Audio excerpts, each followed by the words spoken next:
Welcome home. Oh, did I spook you? Sorry about that. I pulled in just a little after you, so I thought I could catch up if I hurried. Not my fault that you're that easily spooked. Hey! I thought we agreed no violence in this household. Ow! Okay, truth. You're a mean one. Uh-huh, nasty. Hey, put that hand down. Don't think I didn't see that. Hmm? Well, I was supposed to get home earlier, but Mrs. Davis, that old crone living a few houses down, yeah, that one, she asked if I could run some errands for her while I was out. So I did. No, I still think she's an unpleasant old prune, don't get me wrong. But you know me, I've always found it hard to say no to people. At any rate, she's not going to be a problem anymore, so there's that. Yeah, she mentioned something about moving up north with her daughter. Winter's been getting a bit much for her these days. She's never told you that? Huh, that's odd. She's been talking my ear off this entire afternoon. Never thought I'd see the day she'd pass up the chance to gossip. Though I'm sure if you'd stop by, she'd gladly tell you all about that in great detail. Oh, you should have seen the look on your face when I said that. Priceless. Now, how about you go freshen up? I can get dinner started while you do.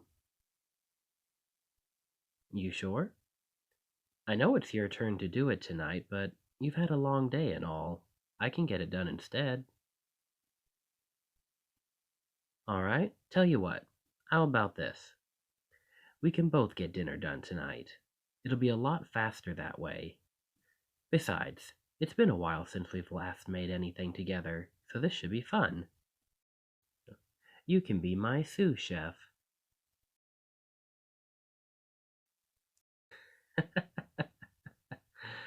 Okay, you've made your point. We're equally as bad. So what are we thinking? Chicken? Fish? Pasta? Yeah, I can do pasta. I'll just get the ingredients. Yeah, ingredients. Hey, don't laugh at me. It's been a long day, okay? Uh-huh, sure, like you've never misspoke once in your life. It's okay, I got it. What else you want me to add to it? Mushrooms? Yeah, okay, I'll get that too. And that's about it. Shall we begin, Chef? Yes, Chef. I'm ready too, Chef.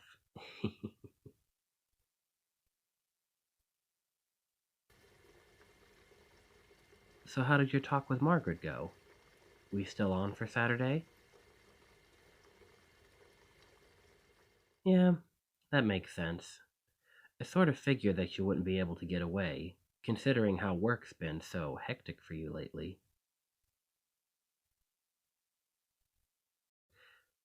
It's okay.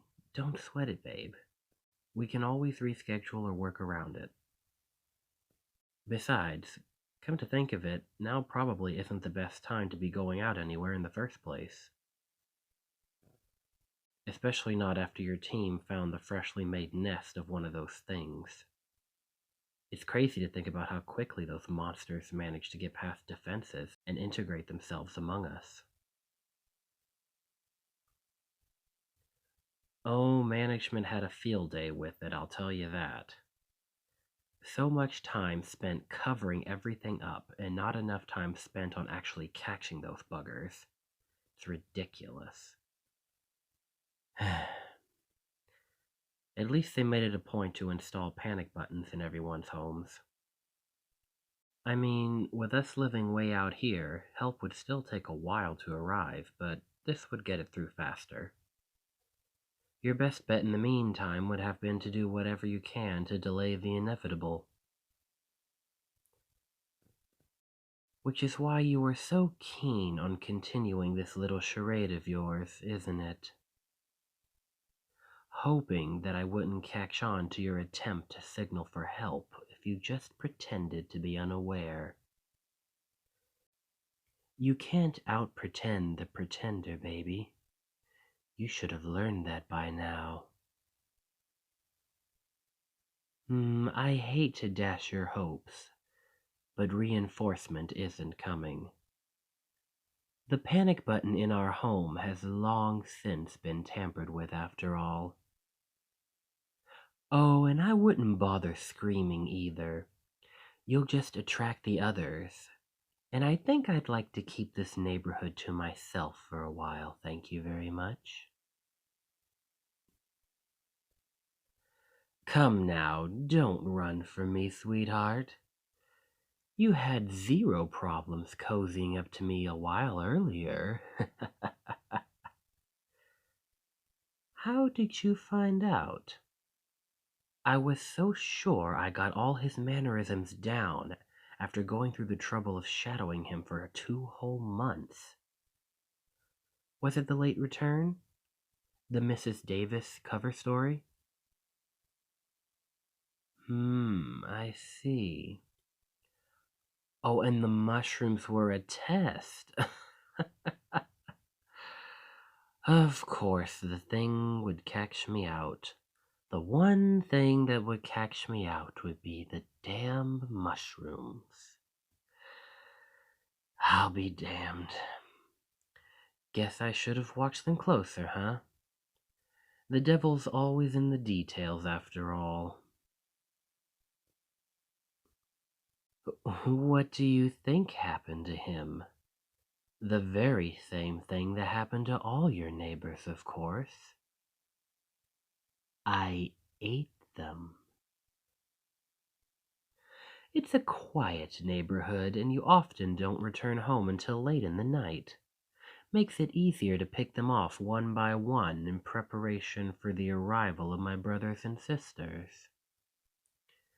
Now, it was tricky at first, rotating between the shapes of multiple others to keep up appearances that this area was safe. But hey, the chance to get closer to a cute researcher like yourself with secrets to die for doesn't come by often.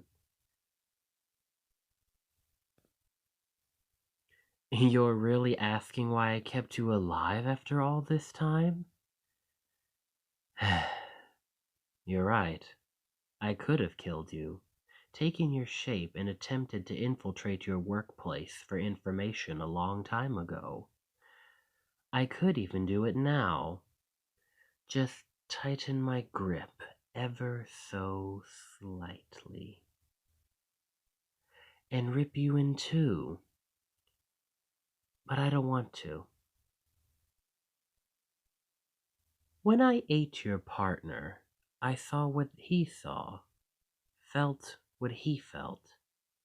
His regrets, his dreams, his passion, his memories, all of it. Most importantly, I saw you.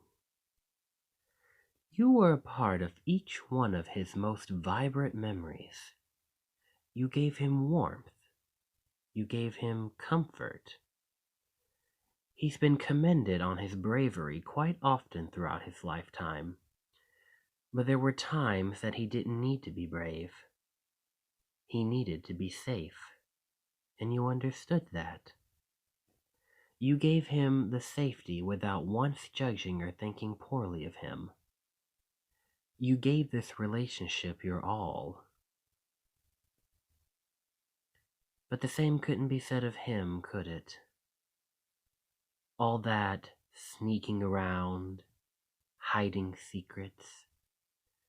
You could never really understand what goes on in this head of his, and it scares you to know that he could just up and leave one day, doesn't it? Don't try to lie, darling. I can see it in your eyes. You know what I'm talking about. It must have been so painful to lie in bed at night beside someone you love, listening to their breathing, soaking in their warmth, and yet still feel so terribly alone.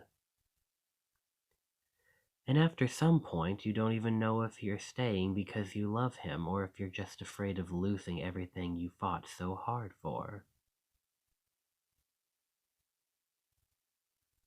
There's no reason someone as wonderful as yourself should be stuck waiting for the day you outlive your usefulness to others. There's no reason you should be stuck questioning if it's you he loved, or if he just loved the false idea that you were able to fix him. I'll be honest. When I first got here, I shadowed the both of you so I could get in on the organization's plan to hunt my people down. But the closer I got to you, the more I thought, why shouldn't I be looking for more? You're interesting, you're intelligent, and you deserve better. Better than all he could ever give you, and I could be the one to just do that. We could be equals. This doesn't have to end in bloodshed, babe. I know you're angry. I know you feel betrayed and scared. And I know I'm going to have a lot to make up for, given, you know, all that was necessary to get us to this point. But just as I've learned to value you, you will learn to do so eventually. You will learn to love me. Don't be so quick to say never. I'm sure you'll change your mind soon enough. Once my family's all here.